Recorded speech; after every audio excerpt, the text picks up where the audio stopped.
our aesthetic sense is absolutely disgusting.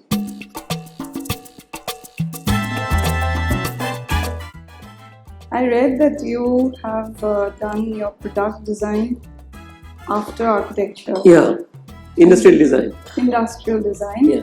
And then came back to practicing architecture. Yeah. Was that like a conscious decision, or do you really merge the two forms together? No, actually, I'll take it a little from background, because earlier when I've passed out from college, I was working with Inventive. He's a very veteran and very eminent architect in Calcutta. And that point of time, we are getting very less salary. It's very difficult to survive. So I've joined Lafarge. Okay. And very funny designation is called customer service executive. Okay. So I'm supposed to get calls from various customers who use cement. I have to give them advice how to make the building. Okay. And eventually I became their designers, in-house designers. So I designed Lafarge building center, their corporate offices and other places. And what was happened is, after that we made 2-3 friends, and then I left Lafarge and started my own practice in terms of interiors and execution. So there's not too much of attached to the architecture in that phase. So eventually I have a very strong inclinations, and I still feel that my graphics is very powerful rather than many other things. So I was thinking to go to advertising or architecture. So my senior and my teacher who knows me, they snatched me from the advertising and asked him to stay back on architecture. And I have to do a master's, because I'm thinking to leave the execution forever in terms of interior, to do more practice in architecture. So I decided to go for a course which always product and industrial design and any kind of designing is always challenged me. And I thought that, one of my seniors is doing an industrial design in Mumbai, IDC. So he influenced me to do a course in Thomas. So I said, let's do that, because it's more about detailing and other things, and also it is kind of exposure. So I went there for industrial design. It's a fantastic course in terms of furniture, in terms of we work a lot of in transportations, automobiles, then housing, modular housings, a lot of stuff. Very interesting course, and it gave me two things.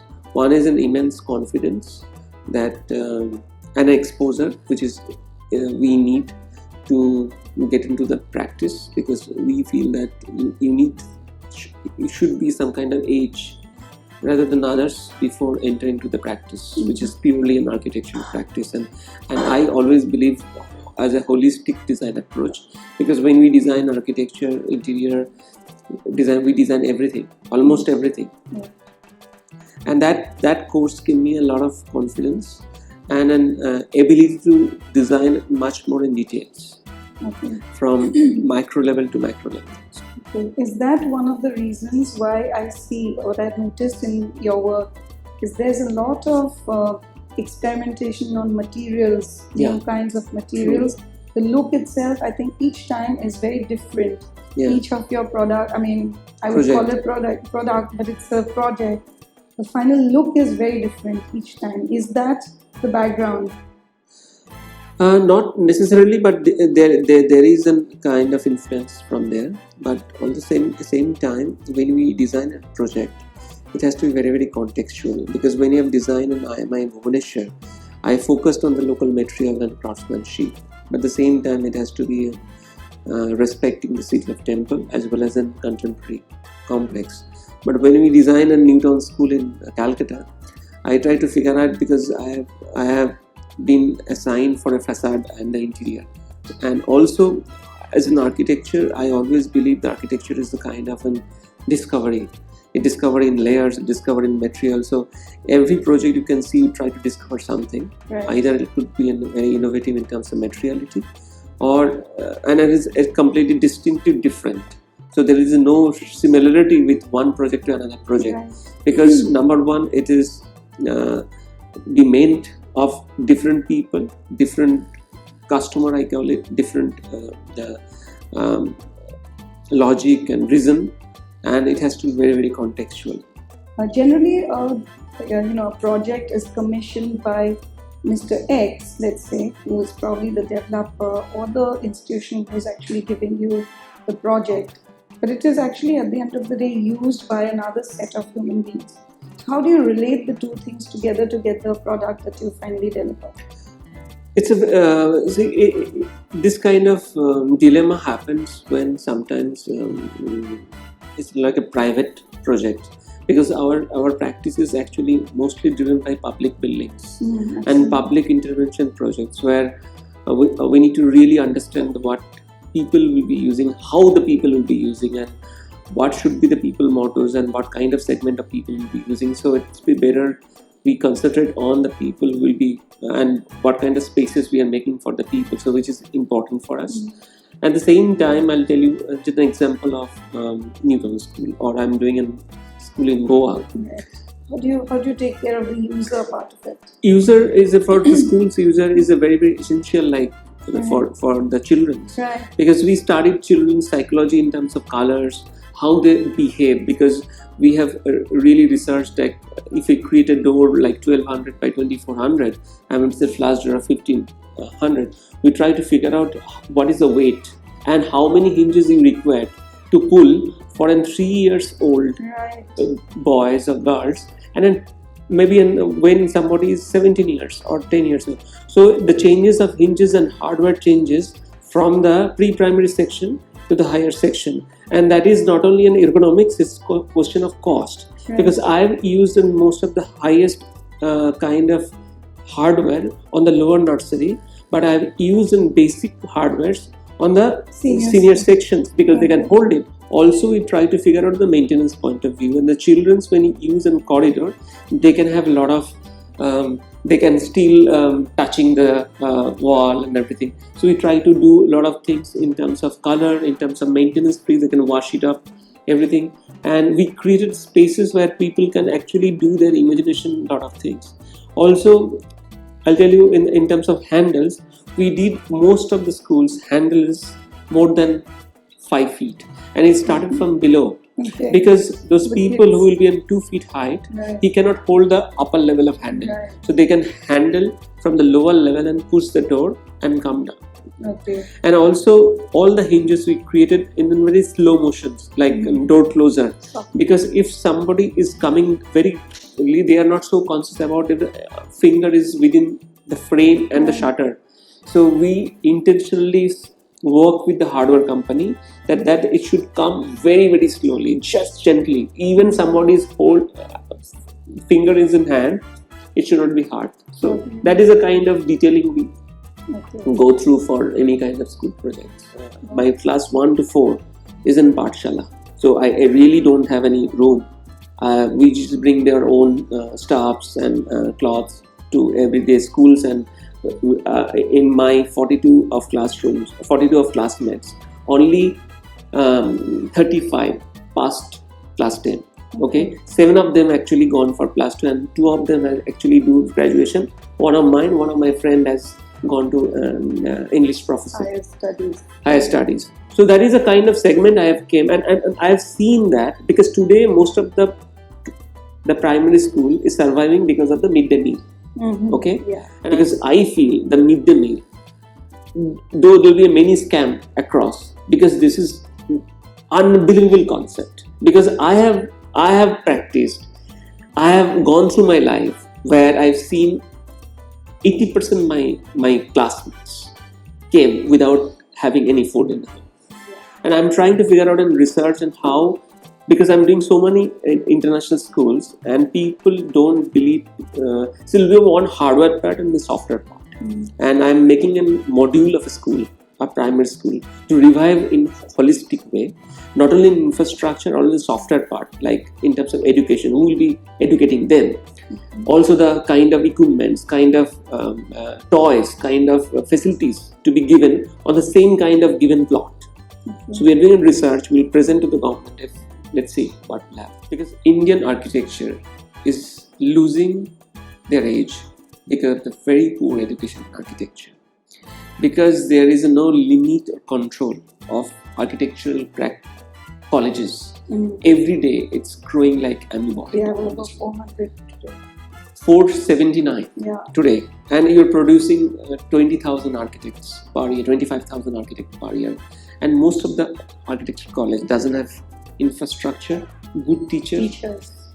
So that is the scenario, and because it's a rapid urbanization in India, there is an kuch bhi chalta hai, because there is no controller who can control that. So overall quality is really going down. And look up Bangladesh. In quality of architecture, they surpass India. Look at Sri Lanka. The quality of architecture is much more powerful. They are only producing 40 architects in India per year. Unbelievable. And that is why the quality is really controlled. Unless otherwise our education has been controlled by the policy or IIA or council or government, we will be losing continuous.